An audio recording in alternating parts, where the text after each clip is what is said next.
Welcome to the Comic Blast Podcast.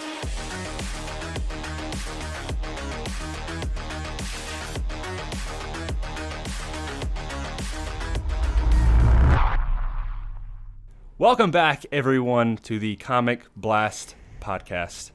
It is me, Grayson, back from the void, along with my good friend, my compadre, my comrade, Keenan. Back from the multiverse, you're back from the void.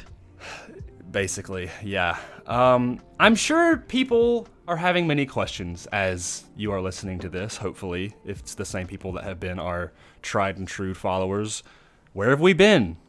Where's the Loki coverage? Where's the Black Widow review? Where's all the stuff that's happened over the past 2 months? Well, I'll tell you. We've all been busy, and we've all been very tired, and coordinating our schedules has been very difficult. So we ended up taking an unintentional hiatus, and for that, we apologize. However, we're back, and I want to thank everybody who has been waiting patiently and has continued to support us even during the time where there has been a drought of content on our end, not necessarily on coverage and stuff like that. Yeah. So that stuff is coming. I want to talk about Black Widow. I want to talk about Loki. I want to talk about Star Wars. I want to talk about it all.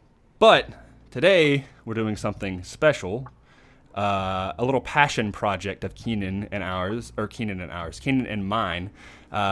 We are the resident Spider-Man dudes on this podcast. We have been since day one. Yes. And we decided, or Keenan more so suggested, and I agreed, thinking it was a fantastic idea, that we would go through and do little 15 to 20 minute reviews of all of the Spider-Man films leading up to Spider-Man No Way Home. About maybe 2 a month, just to give some smaller content along the way. But also, we may do some other Spider-Man reviews. We may review or talk about some of our favorite comics or some of our favorite games, like, you know, Spider-Man PS4, that little one that Keenan really likes a lot.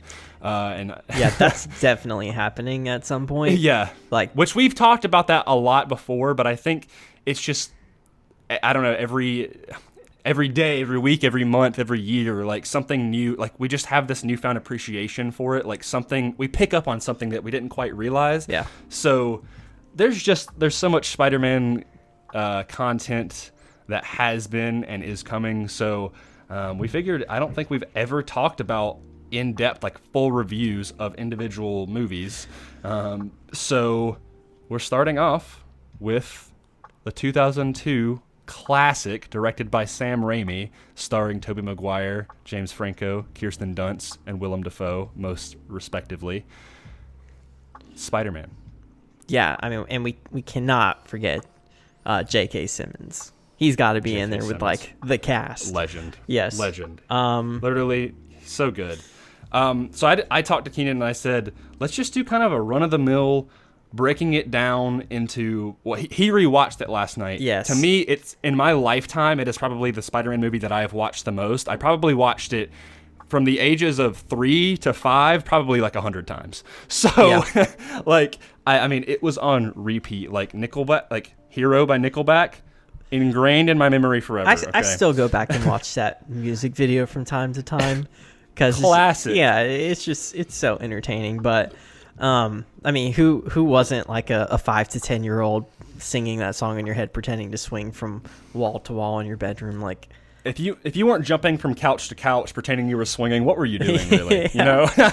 You know?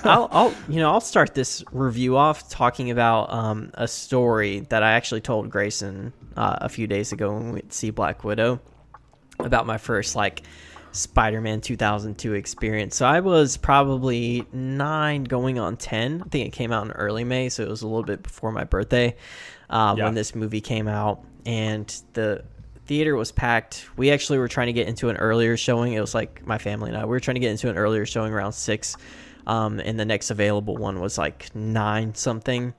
So it was just pretty late for a 9-year-old to like go into, you know, a movie. But I was just way too excited for the movie. My dad at the time was a huge Spider-Man fan, so the theater was absolutely packed, and I ended up sitting by myself, basically on the stairs of the movie theater. Like, I was out in the aisle because there was nowhere to sit. My parents, my brother, and I we were all split up because there was just like little individual seating everywhere.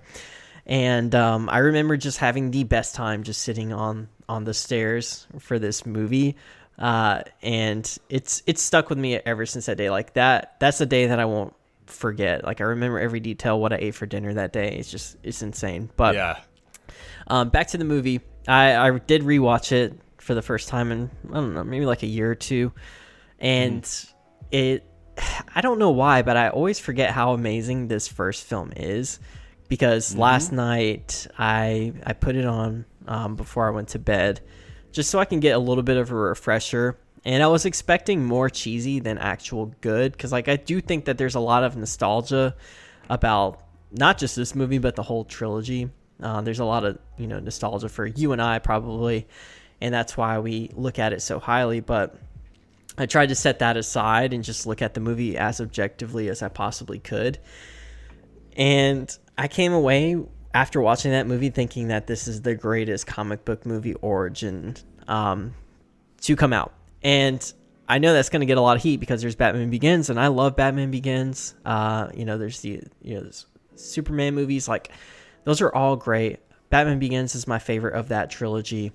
But this one is just so unique and so special, and what it did at the time that it came out is just so bizarre, because this movie has emotion, it has heart, it has stakes, it has everything that you need. It has the action, it has levity, it has great character moments, great relationships. It really nails a lot of things that it set out to accomplish in a time where comic book movies were kind of cheesy and they weren't taken very seriously in the early 2000s. So Sam Raimi did an amazing job with the film. I'm just speaking my overall thoughts so far, but I came away after watching it thinking it's the greatest origin movie. I know I'm a huge Spider-Man fan, but I did not think that before rewatching it last night. Right. Yeah, I think there are very few superhero origin films that rival Spider-Man 1. I would agree. Like, I think maybe the only one that I could think of off the top of my... Like, Batman Begins is great, and it's one of my favorite origin movies, but I think it's, like, kind of in its own universe for, like, Batman's origin. I think Captain America is really close up there with, like, one of the best origins. Iron but Man's Spider-Man 1... Iron Man is fantastic. I would say Spider-Man is the quintessential superhero origin movie, okay? Yes. It introduces the characters and that world so well. It gives you straight up his arch enemy who is fleshed out from head to toe, yes, in his character and like his motives and everything. The action is top notch, and gets even better in obviously it's not up to date as some of the more modern ones, but like they did some really cool practical stunts. I mean, that final fight of him and Goblin on the bridge and then going into like the broken building and stuff is so like it's brutal. I like to think a lot of times now when I watch a comic book movie, I'm like, how would I be seeing this in a comic book? And that's one of those things that I'm like, I can see this in a comic book panel, like him getting his face punched with his mask, like, and just blood splattering, or like him pulling down the wall and like the quote, like I had a father, his name was Ben Parker. Right. Like it's chills, man. And yeah, like Sam Raimi's direction for this film is just impeccable. It's so good. He pulls off, because Sam Raimi is a very, if you know the backstory of Sam Raimi, he was kind of a little bit of an independent filmmaker, did a lot with little money early on in his career, making Evil Dead, which I think he got like probably less than $400,000 to make that film, and it ended up becoming like an iconic franchise.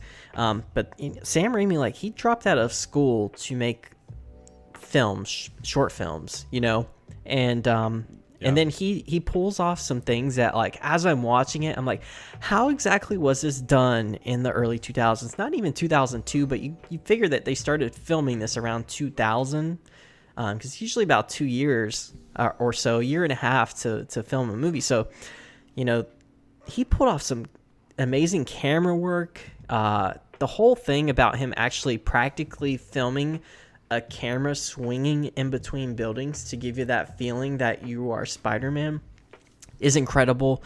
I want to like bring up something that I heard a guy that I like on YouTube a lot, High Top Films.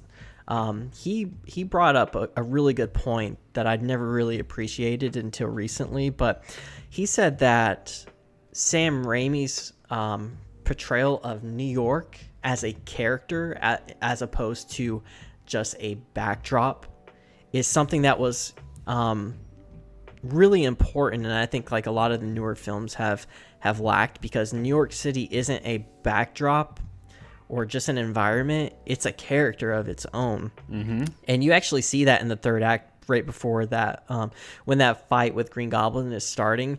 There's a part where Green Goblin gives Spider-Man the option to save Mary Jane or these kids in this like little trolley thing. And right when Green Goblin has him basically dead, Green Goblin was pretty close to killing Spider-Man. You start seeing all these objects come flying off the bridge, hitting Green Goblin, and you just see all the New Yorkers talking smack, and he's like, that's our guy, like that's our Spider-Man. And that's just like, that goes back to my whole point about how Sam Raimi decided to make New York a character, and every little character, or every person in this film has something about them that makes them very unique and a character. Right. From, Bonesaw, all these like all these little side characters, they have something, they all have personality. The diner that MJ works at, when her boss is yelling at her, like, you're just like, I hate that guy, and it's just like, it's a very brief moment, but you're like, I know exactly what kind of guy you are because I've worked for you before. Like, they all have personality, and that's something that I definitely appreciate Sam Raimi doing. Is the whole thing, like that quote that High Top said, it's like, New York isn't a backdrop in these films, it's a character of its own. And Sam Raimi did great, along with all the camera work and technical stuff. It was just, back in those days, things were very limited with technology. So to see all the things that he was able to pull off with practical effects and CGI that I think was probably ahead of its time, it's just very impressive. Yeah, I think you bring up a good point that like everything in this movie has personality. Every character, like every aspect of it. Like I remember, like, there's the montage scene in the beginning with all the New Yorkers, and I remember being like, I was talking with one of our patrons and a good friend of mine, Jacob, like how funny that scene is. But like every character in that montage when he becomes Spider-Man is like I've seen people like that before. Like they're all very believable. And furthermore, I'm sitting here looking at this gigantic Toby Maguire action figure that I have on my desk, admiring how beautiful the suit is. And I think the suit is one of the best aspects of this movie. Yeah. It is one of the coolest, most unique, most stylized, yet comic accurate suits I have ever seen in a live action movie. And I wish comic book suits would be as good as that suit sometimes. Like, just like the raised webbing, like gives it that like style, and it's got that like the silver webs, with like the black logo and kind of like the more angular eyes, and like the hexagonal texture on the blue. It's very practical. It's just, like, it just works for me. Like, and it just shows off his physique so well, like the webs on his fingers and his mask, like you just, like, you see the jawline. Like, it just, I'm sitting there and I'm like, man, that is such a good suit. For the early 2000s too, especially. What I love for 2002, it's insane. What I love about the trilogy as a whole is, like, there really isn't, comic book movies nowadays, it's like every single movie, every hero is getting at least 2 or 3 suits to wear. And I'm like, pretty much he's wearing this same suit throughout the trilogy, like very minor changes. The suit in Spider-Man 2, literally the only thing that changes is the logo on his chest. That is it. Yeah. Everything else is almost identical. And then obviously he gets the black suit. But even the human spider suit is so cool. Like, okay, like it feels like that would be the perfect homemade suit. Like, it's like he made it, like, straight up he made it himself. Yeah. He got a red ski mask, he got some white and red Nikes, some blue sweatpants, and a red sweatshirt with that he spray painted. Like, he got like a template and stenciled it on, and then these white and red gloves. It's like, that looks awesome. Like, I could have seen him using that as Spider-Man for a little bit before he makes, and like him even drawing the suit on the sketch pad and everything. Like, I love the It's- details it's- like that. It's amazing. I think we need to get into why we love this movie, though. And I think Right. Okay, I think for so- you and I, it's the heart. And It's for me, the heart of most movies are the characters, and I think the characters are so good here.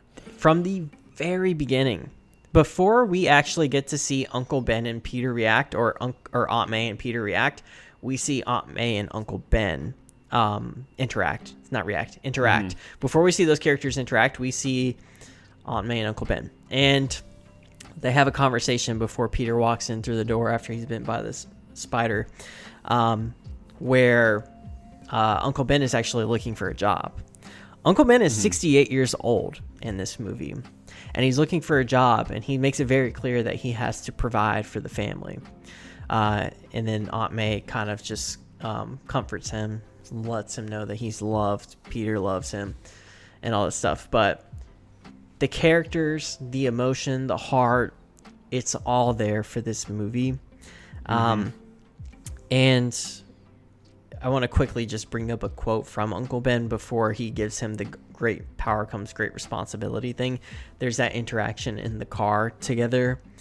And I don't know if it's just because I never really paid attention to it, or I've forgotten how impactful the whole conversation in the car is, because all you can really think about is, like, with great power comes great responsibility, because it's just so hammered down your throat, like in your head, so many times. But there's this quote. I'm gonna read it real quick. He says, "Peter, these are the years when a man changes into the man he's going to be for the rest of his life. Just be careful who you change into." And Yeah. that is something that I feel like stuck with Peter. Of course, the great power comes great responsibility. Like, that's great. But now he's at a turning point where he can either, because at that point in time, he's kind of acting like a jerk to Uncle Ben. And he gets to make a decision with what kind of man he's going to be moving forward. And granted, Uncle Ben's death probably, propels him into that direction of being a good person and being selfless. But I just thought that was a standout, and, something that's been severely lacking for a while now is just these meaningful moments between Peter and the people around him. So I just had to say that. Right. Yeah. So we've got about 12 minutes left. So I think we should kind of speed round and maybe talk about like 2 to 3 minutes each on the different aspects. So let's talk about the casting and acting first. I think I want to talk about that. And so Toby Maguire, thoughts? Give me your quick thoughts. He's awesome. He's dorky. He's still a great actor. He's who I saw as Peter Parker growing up, because, being a nerdy kid growing up, I totally could relate to him. Even to the way he, down to the way he dresses and how awkward he is with, the people he's interested in, like MJ and friends. Even to the point, like how he interacts with Harry, because obviously I had friends, but I also growing up I felt like a level below them, like they were cooler than me, and I saw that as a kid, like I saw myself in Peter. So that Toby, God, I love him. Yeah, I agree with you there totally, and I think lately I was on, I was getting in the mindset of this episode, and as I was driving to work this morning, 6:30 in the morning, I'm driving and I'm sending a voice message to again Jacob, and I was like, I just want to talk about how all the people who think that Toby Maguire is nothing like the comic version of Peter Parker and he's completely inaccurate, blah blah blah, and I'm like, Toby Maguire is the spitting image of the Spider-Man from the 60s. Yeah, very early. He is not cool. He is not charismatic or anything. He can be a jerk sometimes, but overall he wants to do the right thing, and he was blessed or cursed or whatever you want to call it, however he puts it. This is my gift, my curse. But he is Spider-Man, and he encapsulates that. And I've seen these backlash that I'm like, Toby Maguire is a terrible Spider-Man because he's like, he's not cool. Like, he's not cool enough. And I'm like, okay, but your complaint with Andrew Garfield was that he was too cool. So like, I don't make enough I'm like, quips. yeah, like he doesn't. I'm like, oh, but he does. Yeah, he does. He's like, you're out, Gobby, out of your mind. And he's like, he's like, that's a cute outfit. Did your husband make it for you? Like, or he's like, oh, like, mom and dad are talking right now, and like he says stuff like that it's just I love, like, and I enjoy that very much. He's just, again, it feels very quintessential of like, if you want to know what Spider-Man was like from his genesis, Tobey Maguire encapsulates Peter Parker very well. I want to move on to Willem Dafoe because I think he is also a standout. For me, it would be nearly impossible to find someone to replace him as Green Goblin, and thankfully, he may be coming back in Spider-Man No Way Home, which I don't know how that's going to happen because he's dead. But anyway, apparently he's going to come through the multiverse, but I'm like, is this dead corpse going to come through the multiverse? I think I told you this about the theory of the Spider-Man villains being variants. So now they've introduced variants. These characters could be variants of, like, other ones. That's true. That's a good point. Yeah, like a timeline where, again, maybe Spider-Man 2, when we get to that timeline where Alfred Molina's Doc Ock, like, didn't die, or one where, whatever, But yeah, Willem Dafoe, he is having the time of his life in this role. He is creepy. He is somehow charming in this, like, but very unsettling. He's the guy that brings attention. Right. And did you know this detail that when he is Norman Osborn, he actually used straight teeth dentures? Oh, no way. But when he's Green Goblin, he uses his natural teeth, which has like the split in the middle and everything. Yeah. I never noticed that until I realized, I was like, wait, Willem Dafoe has like a gap in his teeth. And there's that scene where he's like, I started this company. Do you know how much I sacrificed? His teeth are so perfect, white and straight. I was like, did his teeth just get messed up over the year? No, he wore, to make himself look more maybe aristocratic, I guess is the best word, and upstanding, is that he had straight teeth. And but then when he goes into like goblin mode, he's got like his like more natural like craggly teeth, and his smile, like his grimace, his like eyebrows, like his hair, everything. I love him as Green Goblin, and he's an awesome Norman Osborn. And as I was rewatching this, I felt like Spider-Man PS4 pulled so much from him, from this portrayal. But I'm looking forward to see what they do with Green Goblin and that whole thing. But he definitely like brings the tension, and the whole idea of him being charismatic. He's very charismatic to anyone but Harry, which does a great job of showing what kind of relationship that they have as father and son. But after watching this, I was like, I'm building up so much hype to see him again in No Way Home, because I do believe he's going to show up in No Way Home at some point in time. And I was like, man, this guy, he literally killed this role. I mean, like, he could have chose to just mail it in. All of these people could have chose to mail in, this, but they didn't. Like J.K. Simmons, like, all these people. He is so good. Yeah, I mean, like, all these people were like, let me read up and try to do as much research about this character and become that character as best I can. And all of these actors, maybe not so much. I'm not a huge fan of Kirsten Dunst as MJ, but she's fine. The character's written fine, I think. And I'm just not a huge fan of her as an actress. But I mean, everyone, and there are times we're probably going to get into Harry, but there are times where I don't necessarily love what's his name? James Franco so much as Harry. He's a little cheesy. Yeah. But yeah, Willem Dafoe, amazing. Yeah. For me, just very quickly bouncing off of the Kirsten Dunst and Harry thing. I think Harry is great. And I actually love James Franco as Harry. I think he's perfectly cast. Kirsten Dunst, I'm not a big fan of her MJ. I like her the best in this movie, But the other movies going forward, I don't particularly like her, and that's more, in my opinion, the complete opposite. I don't like her writing, but I think her acting is very good. I just think they gave her a bit more of a stereotypical like love interest, and she doesn't, like, compared to Emma Stone's Gwen Stacy, who is just phenomenal, and we will get to that at some point, trust me. I think the writing for Kirsten Dunst MJ kind of pales, but I think what they were going for, it works. But yeah, last thing is I also the actors, so Rosemary Harris for Aunt May, and I believe I want to say it's Cliff Robertson who played Uncle Ben. I would not be able to tell you. I'm gonna look it up just to make sure. They are both great.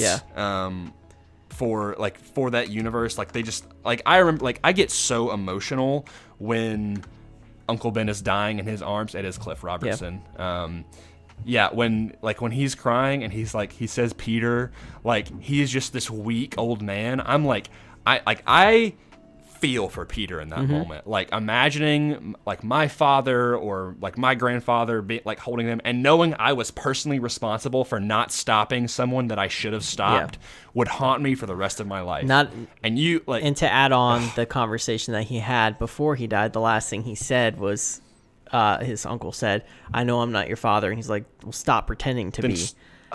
It just hurts. And that's the last thing. And even as he's leaving the car, he knew that he said something very wrong, you know.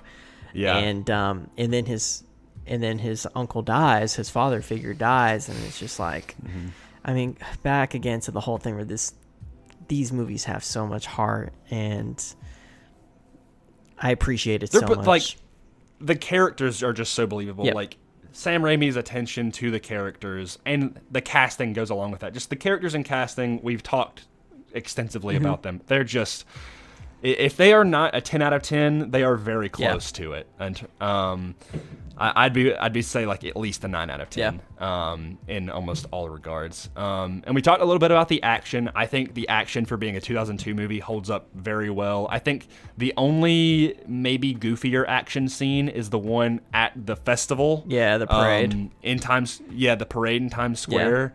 That's the only one that, like, when he's like bouncing from the floats and stuff, I was like, and like the wall and everything, I was like, okay, like that's a little spotty, but like when he's running away from Goblin shooting the machine gun at him, like I like that. Or when he's on the wall, like there's some cool stuff. I think everything else, all the fight scenes are very well done because they're practical. Like they're not only very few are CG. And I remember as a kid, my favorite scene, action scene wise, was when he goes into that burning building. And he throws the the shuriken goblin bombs, and he's like dodging and stuff. I remember as a kid being like, that was so cool. Like, it's great. I think the action is phenomenal. And then we talked a little bit about the plot in terms of it just being kind of like the quintessential origin story. Right. Like it gives you a problem and gives you these characters. He's kind of thrust into the issue. Like, it's just a great story that is told. It gives you a great villain, gives you great conflict, a great resolution, and it leads into a great sequel. It wastes no time either, like creating an origin for both Peter and Norman. It jumps into it pretty quickly, but the pacing does not feel off. It feels very well developed and fleshed out, which is huge. But the fact that we're able to, within the first 15 minutes or so, we're already seeing Peter turn into Spider-Man and get to see how he reacts to these new powers that he has. It's awesome.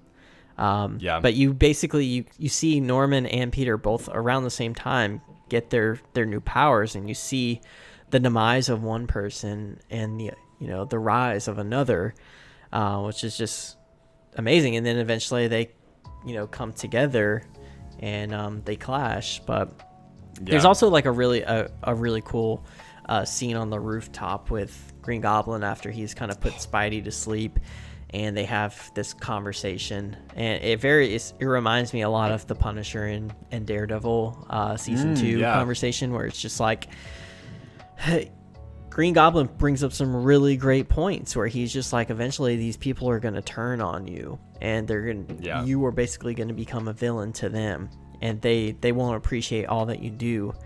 And Peter's thing is like, yeah, but I'm still going to continue to do the right thing regardless.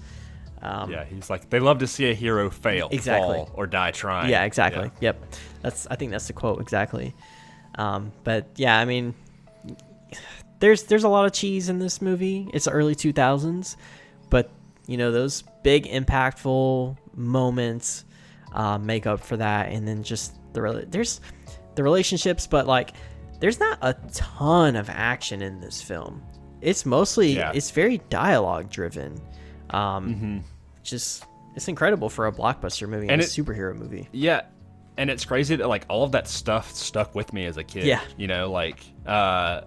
Like I never got bored in certain, like I watched that movie from beginning to end, never being like waiting for the next action scene. I was like, oh yeah, like I'm into this. I am into seeing Peter chase after this bus, or him get bit by this spider, or seeing the scene where Willem Dafoe as Norman has already had the serum, or like the serum injected into him, or whatever you want to call it, and is having the conversation with himself, Goblin and Norman. So creepy. Like I remember being like, oh, it's so creepy, but it's so well done. The masks and everything. It's just, and you were saying like it's cheesy, but it's like it's the perfect amount of cheese. Right. Like, because comic books in the 60s and 70s were so corny. They were so corny, and like it doesn't, like, it's not overly corny, but they do sprinkle that in there a good amount to make it be like, hey, like this doesn't make sense, but we're going to make it make sense as much as we can in a real world. Like a dude in red and blue spandex who can crawl up walls and shoot webs out of his hands. Like, that's kind of weird, but like we're gonna make it work. For sure. For me, just kind of wrapping it up, unless there's anything else you want to add. For me, this movie is like a 9 to like 9.5 out of 10. There is very few little nitpicks at that, and they really are nitpicks at most.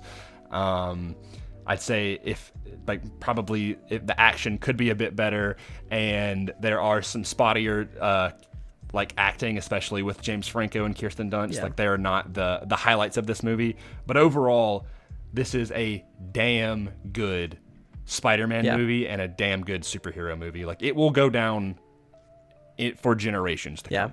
I think I'm like around 8.5 to 9 out of 10, which is very high. Like, it's a very highly rated movie in my opinion. And like I said, I tried to look at it as objectively as possible, and it was just so refreshing to rewatch that again, because it just kind of like got my excitement back up for the character, because I saw the potential, and we're going to get into the other Spider-Man movies, but we're really starting off with the best movies, Spider-Man movies to exist, which is sad. Yeah, it's basically like, in a sums up, like, they basically just continually go downhill. Yeah, after like, 2, it just goes down from there. Like, it's like it goes down. There's some inclines for sure, and then like some peaks back up. But like, it really, like, it's inclining right now. Like, you go to 1, 2, and it's after that it's gonna start getting a bit spottier. But man, people were blessed with this movie, and I want to say that Spider-Man was the first movie I had ever seen in theaters that I sat from beginning to end, because I've always been a Spider-Man fan since I was basically 2 or 3.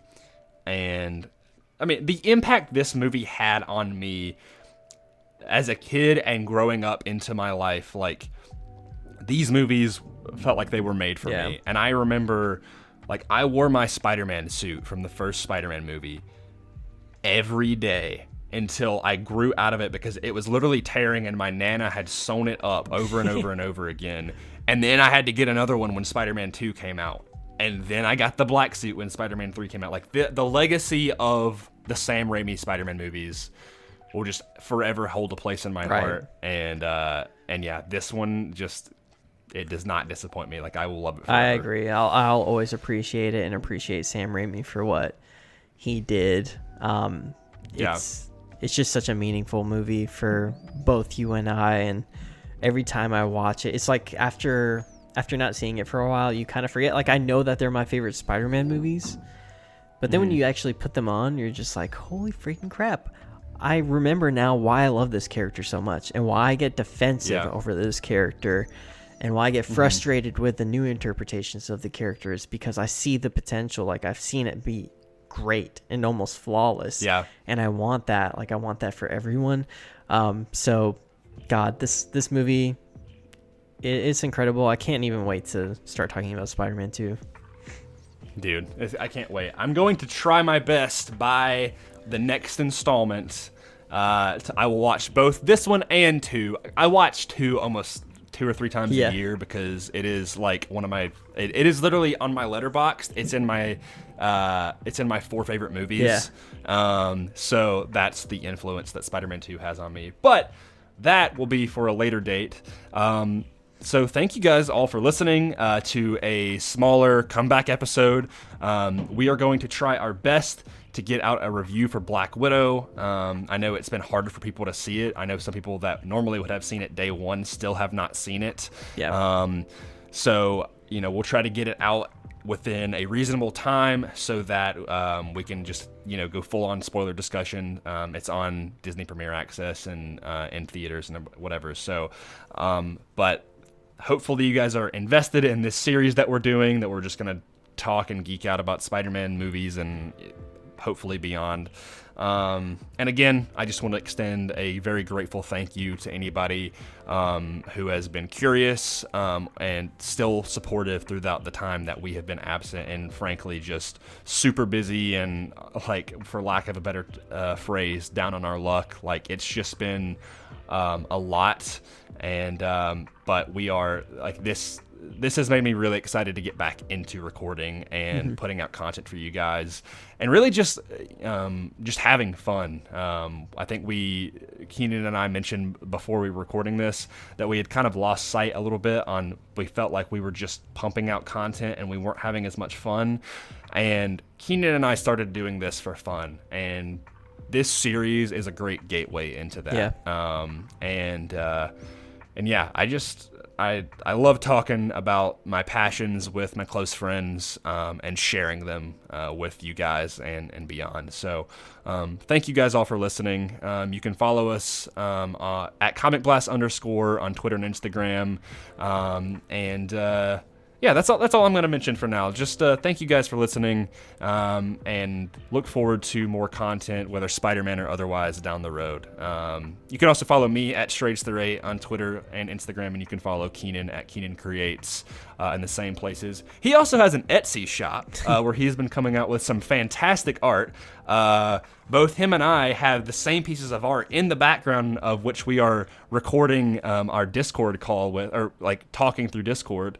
I've got another piece right there. I've got another piece right there. I've got another one back there. Like, I mean, he's been coming out with some great stuff. So go support him. He is really good at what he does. Graphic design is definitely one of his strongest suits and a great passion of his. So yeah, go check it out. Thanks, man. I hope that people like it. It's fun. It's just fun for me. So yeah, it's a solid outlet for something fun for him, and yeah, I love supporting his work. So you should too. With that being said, Shazam!